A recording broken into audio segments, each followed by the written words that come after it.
And now for something completely different. So I can't find pickled ginger that doesn't contain aspartame. And aspartame gives me a headache. So I make my own pickled ginger.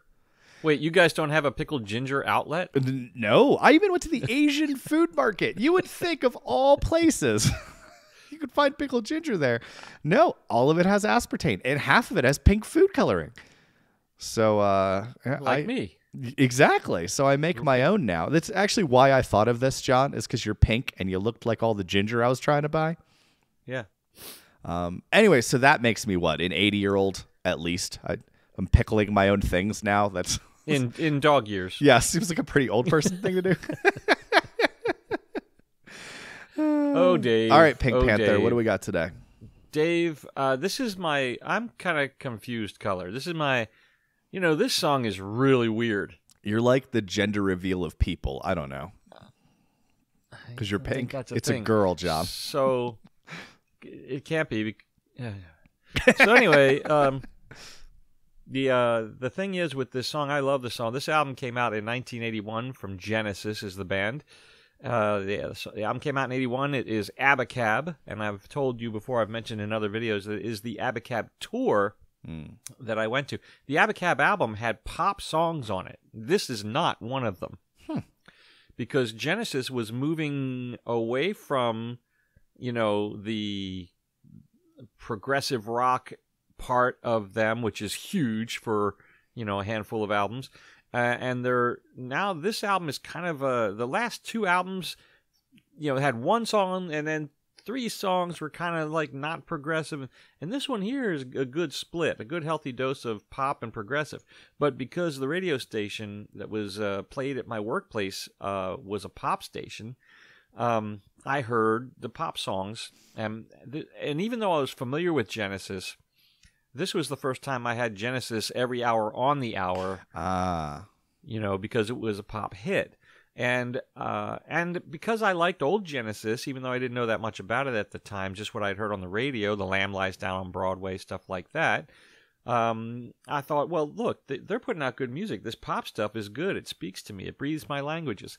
So went to the show, and then I ended up, at the show, having a Blues Brothers moment, and I was then on a mission from God to go and get all the entire library of Genesis records, going all the way back so I could learn more about this band, because in concert, they blew me away. And that was at JFK Stadium in Philadelphia, and it's a behemoth of a concert venue, outdoors, just a gigantuan big place, and I had horrible seats. And the bass rocked my soul. That says a lot about the sound system if you had horrible seats. I did. I had horrible seats. But I'm telling you, people in New Jersey had to use the bathroom after this show. I'm certain of it. So anyway, this is on the Abacab album. And this is one of the ones that, back then when I first started listening to the album, I would kind of maybe pick up the needle. Back in the day, Dave, we would actually have to get up, go over to the stereo system. Too much. Lift the dust cover, pick up the needle, and move it to another track, and you're just trying to read the grooves in the vinyl and drop it on the next song if you didn't care for a song. Or you could wait it out, I guess. Those were your choices. There was no fast forward, no skip, nothing like that. So sad. So sad. Yeah. All right. Well, I don't know what to think, because like you said, it's a medium song. It's not quite prog, but it's not quite pop. So no, this one's prog. Oh, this one is straight prog. No, the album is split between pop songs and prog songs. All right, here we go. Tell me if you got to come with that, but it's pretty hard.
system.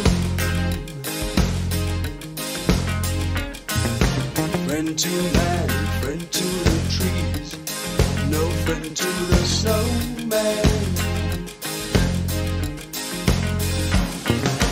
Where does he go? What does he do? Does he meet with the mole, the stream, the cloud, and end up at the bottom of the sea?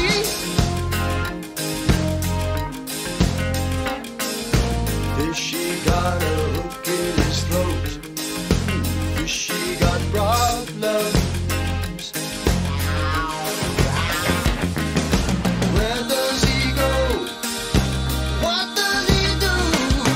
Does he hope is too small to bore a hole? Will end up being thrown back in the sea. I'm back in the sea.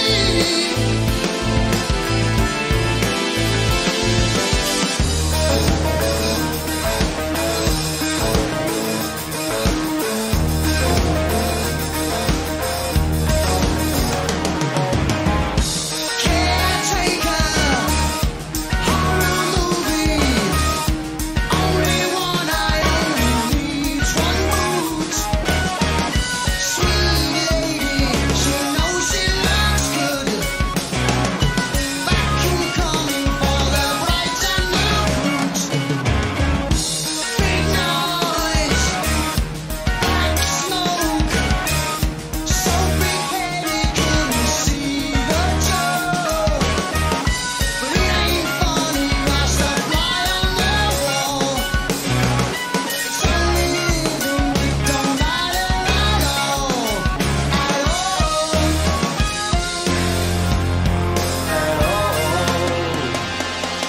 Can he make you drool and grunt?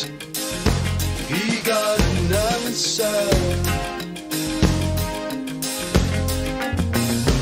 One, he got a dream of love, deep as the ocean. Where does he go? What does he do? With a silent routine with Davy Jones and trapping at the bottom of the sea. I'm back in the sea. I'm back in the sea.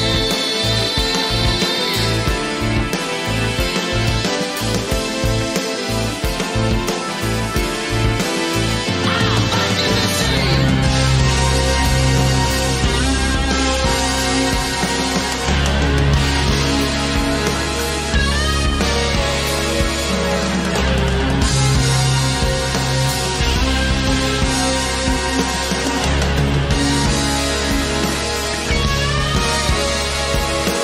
Meanwhile, lurking by a stone in the mud, two eyes looked to see what I was, and then something spoke, and this is what it said to me.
First of all, one of the best produced lyric videos I think we've ever seen. Yeah, agreed. And that's by an amateur, I believe. That's not a pro. Jan cut, Cloutier? I don't know. Jan Cloutier, you have Wow. 10 subscribers, and you deserve more, and you're about to get another one.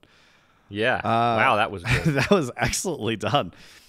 So, normally, when I'm, I don't know, 20 to 40% into a video, I've got like 3 to 4 working theories.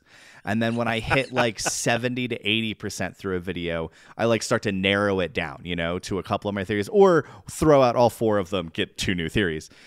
That's generally how my brain goes when I'm like dissecting the lyrics of a song while I'm listening to it and reading the lyrics. And I have like 0 working theories for most of the song. And then it ended, and I was just puzzled by his direct question. Like the entire end of the song was just a literal, wow. I'm so befuddled. I'm blanking on the name of a riddle. Riddle was the word I was looking for. Okay, a riddle. What a wild song lyrically. So I'm going to give myself a minute and talk about the music. Okay. Well, look, Dave, I don't know what that song's about. I've never read those lyrics. John, we might be in the same boat here, buddy. I know that song well. I love, love, love that song. And just because I know there's a delay from me on the East Coast to you to Colorado and me back, and other people have mentioned it, that I'm singing like a beat behind what's happening because I'm recording my audio live here. That changed everything. And I couldn't jam out like I wanted to at certain parts. I couldn't do any drumming when I wanted to. I couldn't show you that there were tubular bells at the end. Did you hear the tubular bells at the end of it? Anyway, I held back, but I adore that song, and that's the first time I've ever read the lyrics right there on that screen. Interesting. Musically, that song was a blast. Weirdly enough, I feel like there is a part of me that if you just played that song for me in a bubble, I would have guessed Genesis. And I'm sure that cool. I'm sure it's the lead singer. There's a lot of it, but even just the entire thing from some of the other stuff you played me, that would have been my first guess. And that kind of made me feel happy that I was like, I would have nailed this one. Because that's not normal for me. That's not a thing that I normally would ever get right. Right. But yeah, musically, I mean, there was so much going on there. Multiple different sides on my headphones, which I always like a little bit of that, the back and forth of the channels. Right. I really like how many different sounds, even the keyboard changed a number of different times into different sounds. And then as they were just all jamming, I found myself constantly just getting lost in the music. And that's always just a compliment when you're just lost in it, when you're just quietly taking it all in and enjoying every second of it. Well, Dave, and once again, you just floor me. And I'm sure anyone who is a big Genesis fan and knows everything about every song, they probably heard you say the word riddle and thought, well, he clearly must have read something about this song. I mean, he was just posing a straight riddle at the end, where he was just like, I'm brass and I have brown hair and I have a heart of stone. I'm not scared of fire or water. Who am I? Like, that just sounded to me immediately like a classic riddle. Wow. Well, that's what it was. The lyrics for that were written by Tony Banks, the keyboard player, and he included a riddle in the. Well, I kept waiting for the answer too, and then I thought maybe he was going to say the answer when he was like, I have 2 eyes and I'm hiding under a rock in the mud, and then I opened my mouth and then they said to me, keyboard solo. They said keyboard solo. Which is a great keyboard solo too. Not complaining about the keyboard solo at all. I was just waiting for and I think that is yet another compliment of the song, is that was an edge of the seat moment for me. Like, he drew me in. He was like, oh yeah, here's my 2 eyes and I'm in the mud. And here's like the meaning of the song. And I'm like, oh really? And then it's a keyboard solo that was amazing. In a 1997 interview, Peter Banks said there is no real solution to the riddle. It was a bit of a joke. I came up with a couple like initial concepts of answers for the riddle, but then all of them I just kept throwing out. Like, okay, so my first thought, and I immediately threw it out, was a cannonball. They're often made of brass, not necessarily, but that's why we called them a brass monkey. Is the term from that. A term, of course, popularized by the Beastie Boys. But that was an old ship term. Right. But I was like, why hair? And it would be sort of scared of fire. It'd sink in water. It didn't make sense. Outside of that, I mean, we talked about a mermaid, but I don't know why it would be brass. You get the brown hair there. Wouldn't be scared of water because it can breathe underwater. Wouldn't be scared of fire. It lives in water. Fire is not scary when you live in water. But outside of that, I don't know why the brass would be there when it comes to a mermaid, unless, glittery brass-colored scales or something. So I kept trying to come up with theories because that's who I am, and I have to do that. So was the whole song then a riddle? No, I don't think the whole song was. Just that tail piece. Yeah, the tail piece was just him going back and forth on the riddle. The rest of the song, though, I have some mild theories, but I will not stand firm on anything I'm about to say. I will wishy-washy like crazy. I imagine I am a Canadian leaf in the wind. So... Wow, not always right and apologetic. Exactly. I'm so sorry for what I'm going to say. I'm so sorry. Yeah. Their flag is a leaf. That's the least scary thing you could ever put on a flag. Also, they put on a flag a thing that blows in the wind. They put a thing that blows in the wind on a thing that blows in the wind. That's Canada. Anyway, I love it. So the rest of the song, a lot of it just seemed to be about the humans keep murdering things. they're like, there's the dodo, is a fine bird, needed to die. The mink, they're so ugly. Cute, needed to die. And I like that. And what you just said is a perfect juxtaposition because he made the point of the dodo needed to die because it was ugly. The mink needed to die because it was cute. There's no saving you. There's no getting away from it. If you catch our purview too much, we're just going to kill you. Yeah. And then that's interesting. Yeah, there were some references to talking to a mermaid, and that's why I think I was trying to solve the riddle at the end with a mermaid being the answer. But I'm not satisfied with that answer at all. But I'm sure they'll tell us in the comments. I'm sure the people in the know. Look, if you know, I'd love to know because I'm not kidding when I say this is one of the first times, and it's happened with a few other songs, but it's rare. Usually by yes. Yeah, usually by yes. Where I will sit there and just be like, I don't know. I just legitimately don't know what they're going at with this song. But I'm loving every second of being a part of the journey and not knowing what it's about. And so to a weird degree, I think I felt John. This must be what you're all the time, right? You just listen when to a I'm song, listening to this you jam, get lost in it. Yes, there are lyrics, and you hear them. It's not that you don't even necessarily know what they are, but I can sing a word or two. Yeah, but you don't internalize. You don't take it in and then try to examine it, try to figure out what it's about or anything like that. Correct. And much more surface. So by default of the song being so out there, I had that experience. Hey. And I liked it. It was fun. So yeah, that's when you have to listen to a few times. Mm-hmm. I think to really grasp all the instrumentation that's going on, and just to really dig on it. So hopefully that's a playlister for you. 100%. I think that's a song you can get lost in very easily, and the next time it comes on, you are just as happy to be lost in the same place again.